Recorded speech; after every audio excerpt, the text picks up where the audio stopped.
dulu hijrah balik lagi, balik lagi, itu nasibnya malah nggak karu-karuan gitu. Jadi ya, yang paling besar tuh kalau saya lihat itu memang tantangan nafkah, Ustaz, ya. Bisa bayangkan dia sebelumnya punya penghasilan yang mungkin besar, apalagi kalau dia artis. Ketika dia hijrah, dia harus berpegang dengan syariat Islam yang kerap kali konsekuensinya itu ya pemasukannya berkurang. Dan itu pasti.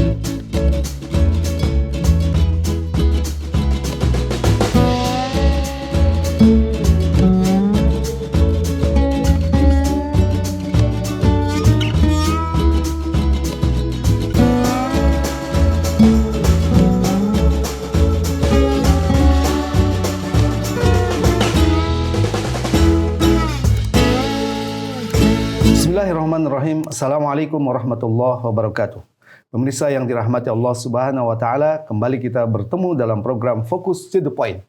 Kali ini kita membahas bagaimana bisa istiqomah dalam hijrah. Kita tahu bahwa pada bulan Muharram ini kita banyak bicara tentang hijrah. Ya, untuk itu kita akan mendiskusikan hal ini dengan Ustadz Ismail Husanto. Assalamualaikum Ustadz. Waalaikumsalam warahmatullahi. Hijrah secara lugatan, secara bahasa sering dimaknai meninggalkan semua perkara yang diharamkan oleh Allah Subhanahu wa taala, dan kita tentu berbahagia ya sekarang ini tidak sedikit orang-orang yang hijrah ya, disebut orang yang hijrah, ada artis hijrah, ada pemuda yang hijrah atau preman hijrah gitu.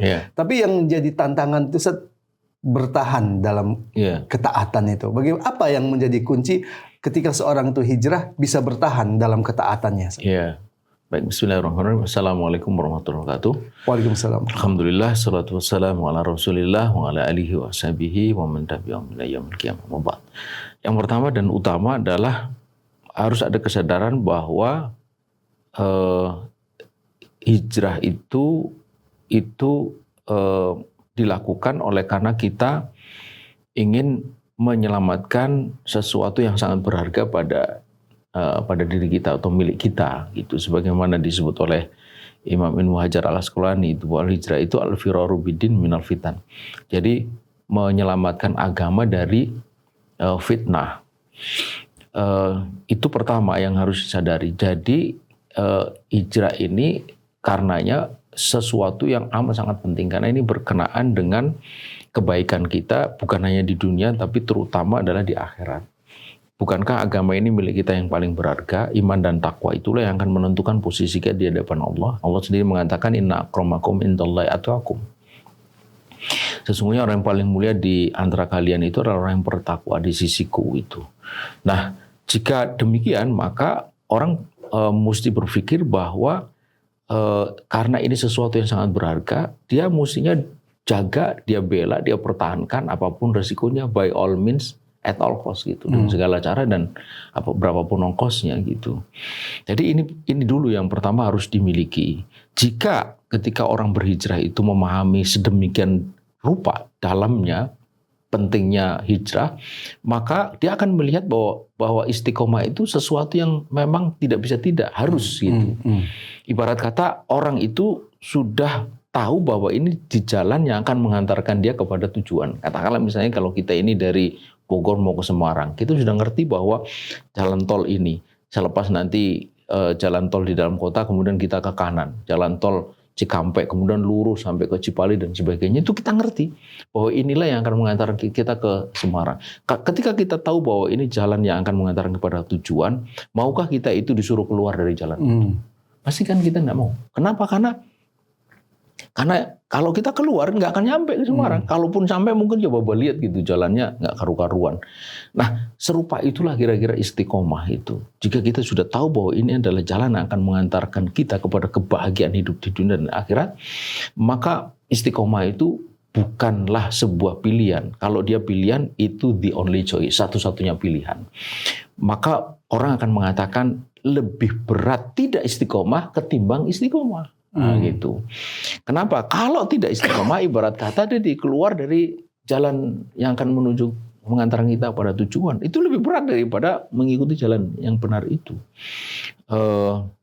Suatu hari, ini kita sedikit cerita tentang sahabat kita yang sudah lama mendahului kita.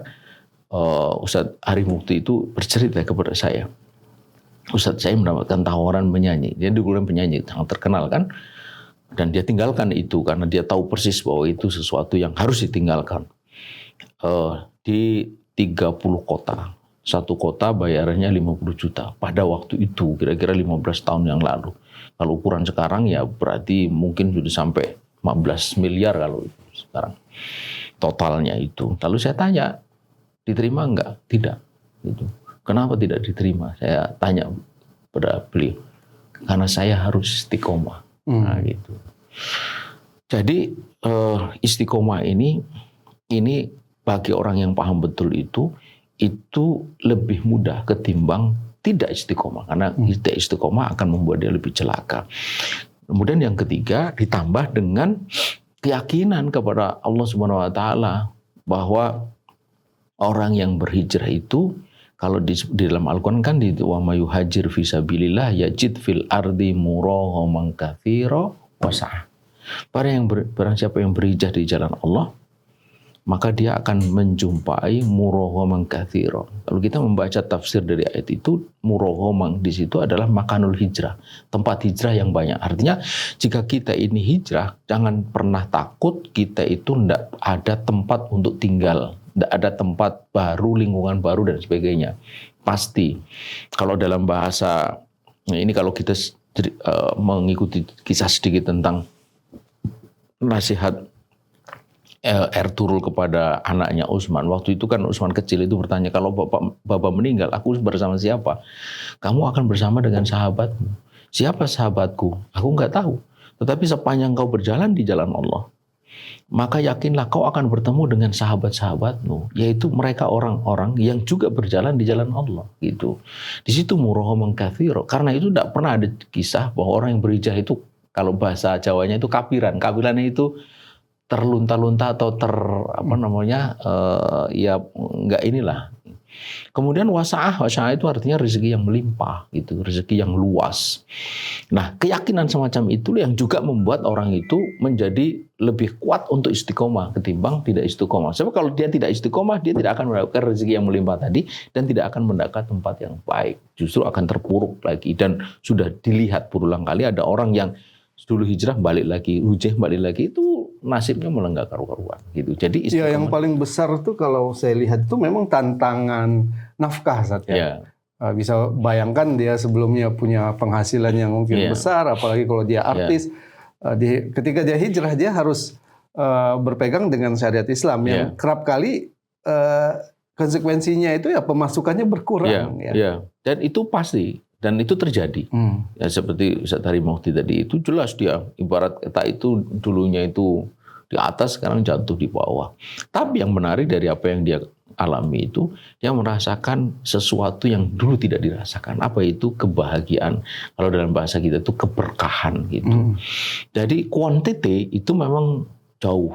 Tetapi quality itu ternyata berlipat-lipat. Kebahagiaan itu kan mahal sekali.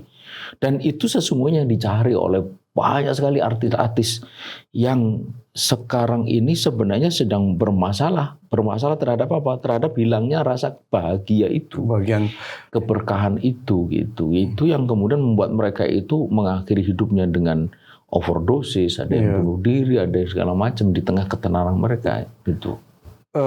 Hijrah itu kan butuh teman saja, dan itu sangat menentukan seorang itu bertahan atau tidaknya.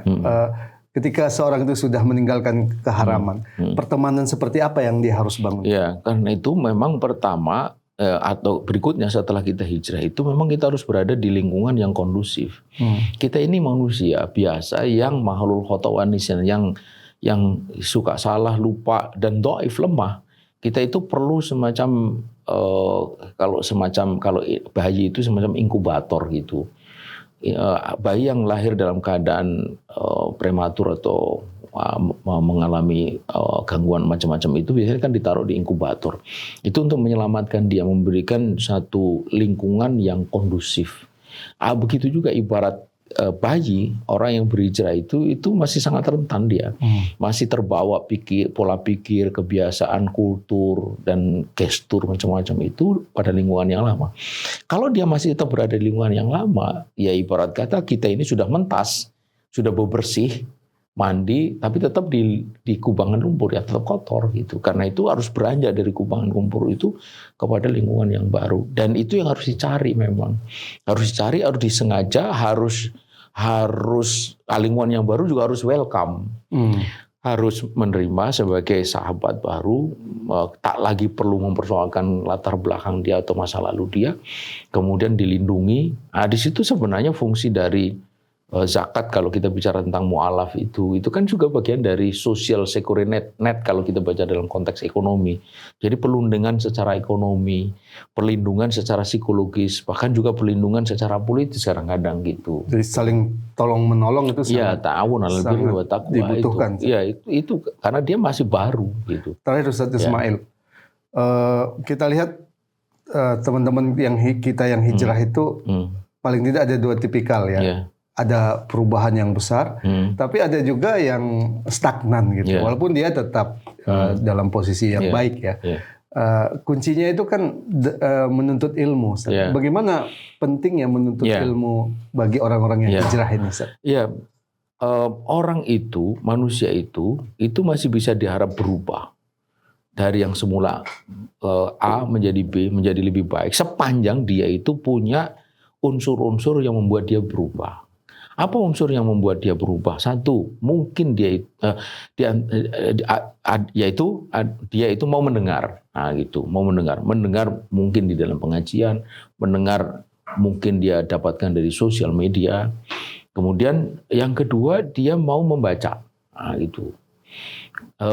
syukur dua-duanya. Sudahlah dia gemar membaca, yang membaca itu akhirnya membuat dia berubah dan tambah mendengar. Tapi jangan tidak dua-duanya. Kalau tidak ada dua-duanya, maka tidak pernah ada sesuatu yang baru yang masuk pada dirinya. Berarti tidak ada unsur yang memungkinkan dia berubah gitu. Karenanya maka orang yang sudah mau berhijrah itu pasti diawali dari dulunya itu mendengar atau membaca. Karena itu kemudian dia berubah kan gitu. Nah, ini harus diteruskan. Jangan berhenti. Sebab kalau berhenti, dia tidak akan mendapatkan sesuatu yang lebih baru lagi, lebih segar lagi, lebih kuat. Sementara dia tahu bahwa dia dulunya kayak begitu. Karena itulah, maka penting bagi mereka-mereka yang berhijrah itu harus ada komunitas yang terus-menerus melakukan pembinaan, pengajian dan sebagainya gitu. Sedemikian sehingga makin hari makin kuat. Bahwa kemudian tanpa eksklusif itu biar saja gitu. Tapi yang paling penting bahwa memang mereka harus dibina dan juga harus ada yang membina. Karena itu ke program atau kegiatan pengkajian atau pengajian itu harus disengaja gitu. Dengan begitu insya Allah makin hari makin kuat, makin paham, makin oh ya pakaian itu memang harus begini, oh perilakunya harus begini. Dan itu modal penting untuk istiqomah. Dan yang paling utama tentu memperkokoh tauhid kita. Terima kasih Ustaz Ismail. Pemirsa, demikian tadi diskusi kita bagaimana bertahan dalam hijrah, bertahan dalam ketaatan kepada Allah Subhanahu wa taala. Kuncinya adalah istiqomah. Istiqomah itu artinya menganggap ketaatan itu sebagai suatu hal yang sangat penting, yang harus kita jaga dalam kehidupan kita. Karena itu kita butuh teman yang kondusif untuk taat, dan kita juga butuh ilmu. Karena itu menuntut ilmu, mengikuti kajian Islam adalah hal yang penting diikuti siapapun yang ingin istiqomah. Semoga bermanfaat. Assalamualaikum warahmatullahi wabarakatuh. Waalaikumsalam warahmatullahi wabarakatuh.